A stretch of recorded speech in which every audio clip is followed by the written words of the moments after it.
Educational channel విద్యా ఉద్యోగ సమాచారానికి స్వాగతం. డిగ్రీ కంప్లీట్ చేసినటువంటి స్టూడెంట్స్, డిగ్రీ ఫైనల్ ఇయర్ చదువుతున్నటువంటి స్టూడెంట్స్, వీరు ఎంబీఏ కానీ ఎంసీఏ కానీ రాయాలనుకుంటే మీరు రాయాల్సినటువంటి ఎంట్రన్స్ పేరు ICET.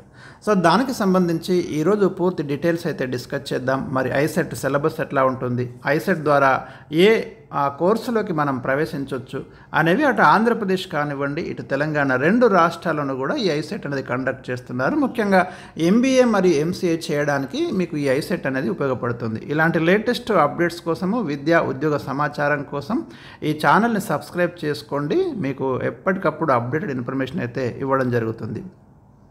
Integrated common entrance test, దీన్నే మనం ఐసెట్ అని పిలుస్తున్నాం. గమనించండి, రెండు తెలుగు రాష్ట్రాల విద్యార్థులకు తెలిసినటువంటి ఎంట్రన్స్ ఇది. ఈ ఎంట్రన్స్లో ర్యాంకుతో మీకు మేనేజ్మెంట్ నైపుణ్యాల స్కిల్స్ అందించినటువంటి ఎంబీఏ, కంప్యూటర్ స్కిల్స్ అందించే ఎంసీఏ కోర్సుల్లో మీకు అడ్మిషన్ అయితే తీసుకోవచ్చు.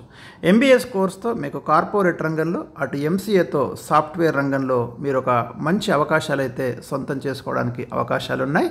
మరి రెండు రాష్ట్రాల్లో కూడా, ఆంధ్రప్రదేశ్ ఇటు తెలంగాణ, ఈ రెండు రాష్ట్రాల్లోనూ ఐసెట్ 2024 నోటిఫికేషన్లు రిలీజ్ చేయడం అనేది జరిగింది. ఒకసారి చూద్దాం మనం సిలబస్ ఇదంతా కూడా. ఎంబీఏ 50% మీకు, అంటే ఇక్కడ గమనించండి, ఎలిజిబిలిటీ చూద్దాం. ఎంబీఏ చేరాలంటే మీకు 50% మార్కులతో 3 లేదా 4 ఏళ్ళ బ్యాచిలర్ డిగ్రీ ఉత్తీర్ణత ఉండాలి. అంటే కొన్ని చోట్ల మీకు 4 ఇయర్స్ డిగ్రీ కూడా ఉంది, 3 ఇయర్స్ డిగ్రీ చాలా ఎక్కువ చోట్ల మీకు ఉంది. సో మీరు 50% మార్క్స్ తోటి మీరు డిగ్రీ అయితే క్వాలిఫై అయి ఉండాలి. ఫైనల్ ఇయర్లో ఉన్న వాళ్ళు కూడా రాసుకోవచ్చు. ఎంసీఏ 50% మార్కులతో 3 లేదా 4 ఏళ్ల వ్యవధిలోని బ్యాచిలర్ డిగ్రీ ఉత్తీర్ణులు కావాలి. దీంతోపాటు ఇంటర్మీడియట్లో మ్యాథమెటిక్స్ ఒక గ్రూప్ సబ్జెక్టుగా చదివి ఉండాలి. గమనించండి, అదే మీకు ఎంబీఏలోకి వెళ్ళాలంటే ఎనీ బ్యాక్గ్రౌండ్ ఉంటే సరిపోతుంది, డిగ్రీ ఏ డిగ్రీ అయినా పర్వాలేదు.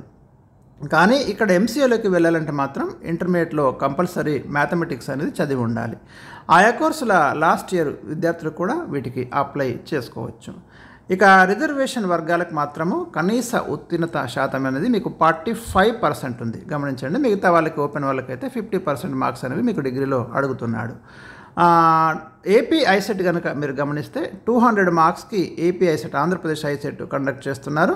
ఆన్లైన్ విధానంలో ఇది కంప్యూటర్ బేస్డ్ టెస్ట్ అయితే పెట్టడం జరుగుతుంది. మొత్తం మీకు 3 విభాగాల్లో 200 మార్కులకి ఇక్కడ పరీక్ష అనేది కండక్ట్ చేయడం జరుగుతుంది. సెక్షన్ 1 కనుక చూస్తే మీకు ఎనలిటికల్ ఎబిలిటీ పేరుతో డేటా సఫిషియన్సీ, ఇక్కడ 20 ప్రశ్నలు ఉంటాయి. ప్రాబ్లం సాల్వింగ్ 55 ప్రశ్నలు. అదేవిధంగా గమనించండి, ఇక్కడ 20 ఎనలిటికల్ ఎబిలిటీ పేరుతో డేటా సఫిషియన్సీ 20 ప్రశ్నలు, 20 మార్కులు.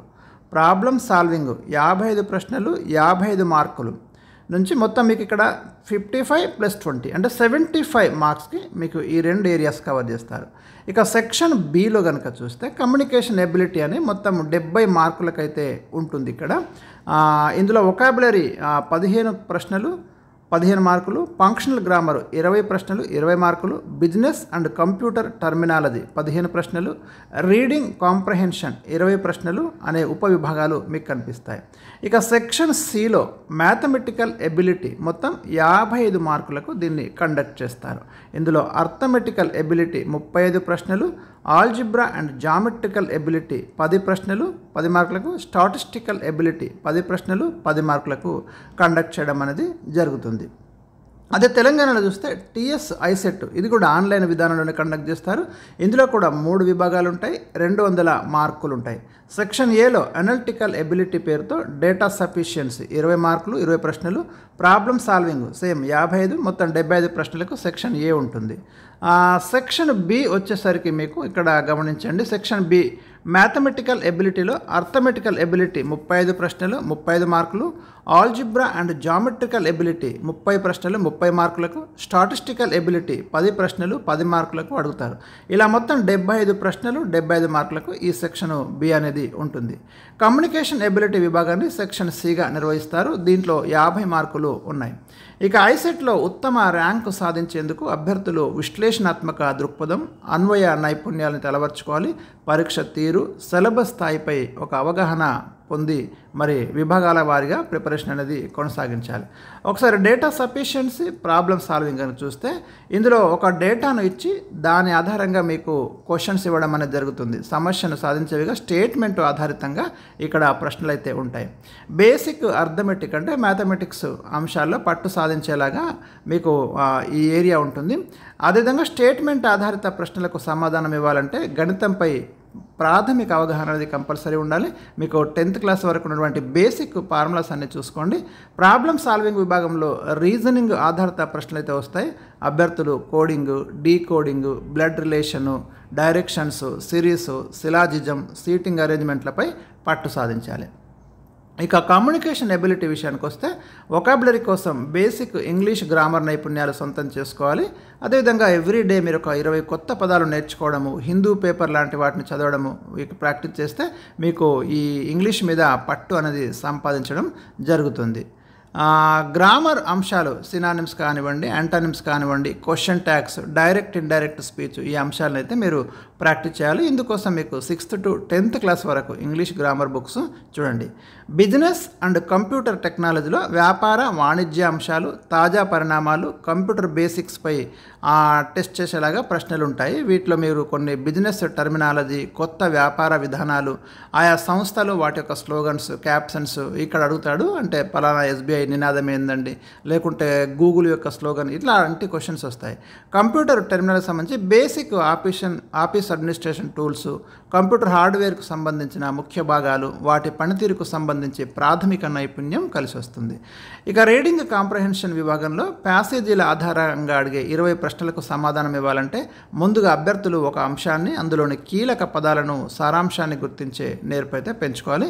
మ్యాథమెటిక్స్లో అర్థమెటికల్, జామెట్రికల్, స్టాటిస్టికల్ ఉపవిభాగాలకు సంబంధించి ప్రాథమిక సూత్రాలపై మీరు ప్రాక్టీస్ చేయండి. హై స్కూల్ స్థాయి మ్యాథమెటిక్స్ పుస్తకాలు అయితే చాలా ఉపయోగపడతాయి. కొంత క్లిష్టంగా ఉండే స్టాటిస్టికల్ ఎబిలిటీ కోసం మీకు ఇంటర్మీడియట్ స్థాయి వరకు కూడా చదవాల్సి వస్తుంది. ముఖ్యంగా ప్రాబబిలిటీ, ఇన్ఈక్వాలిటీస్ అంశాల కోసం ఇంటర్మీడియట్ లెవెల్లో ప్రిపేర్ కావాల్సి వస్తుంది. అర్థమెటిక్ విభాగంలోని ప్రశ్నలకైతే మీకు 8th క్లాస్ వరకు శాతాలు, లాభ నష్టాలు, నిష్పత్తులు, మెన్సురేషన్, పని కాలం, పని సమయంపై అవగాహన పెంచుకోవాలి. ఆల్జిబ్రా అండ్ జామెట్రికల్ ఎబిలిటీ కోసం trigonometry, sets and relations, linear equations, progressions వంటి అంశాల్లో నైపుణ్యం కీలకంగా నిలుస్తుంది.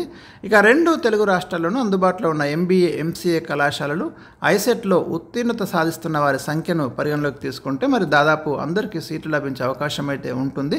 కానీ మంచి ఇన్స్టిట్యూట్లో సీట్ రావాలంటే మీకు 1000 లోపు ర్యాంక్ అయితే సంపాదించాలని నిపుణులు ఇక్కడ సూచిస్తున్నారు. అంటే మీకు 1000 లోపు ర్యాంక్ వస్తే మంచి MBA కాలేజ్ కానీ MCA కాలేజ్ కానీ సీట్ అయితే వస్తుంది. కాబట్టి ఇప్పటి నుంచే మీరు ప్రిపరేషన్ చేయండి.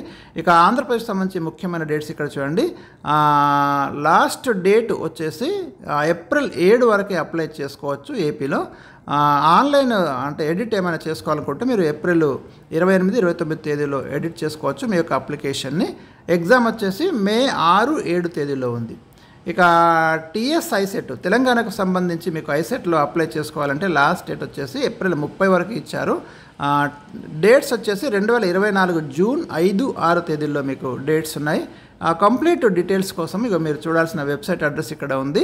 isett.tschhe.ac.in ఈ వెబ్సైట్ కనుక మీరు ఓపెన్ చేస్తే మీకు పూర్తి నోటిఫికేషన్ వివరాలు అనేవి అందుతాయి. సో ఇది స్థూలంగా అటు ఐసెట్కి సంబంధించి ఆంధ్రప్రదేశ్ కావచ్చు, తెలంగాణలో కావచ్చు ఉన్నటువంటి సిలబస్ 200 మార్క్స్కి అయితే మీకు ఈ ఎంట్రన్స్ అనేది కండక్ట్ చేయడం అనేది జరుగుతుంది.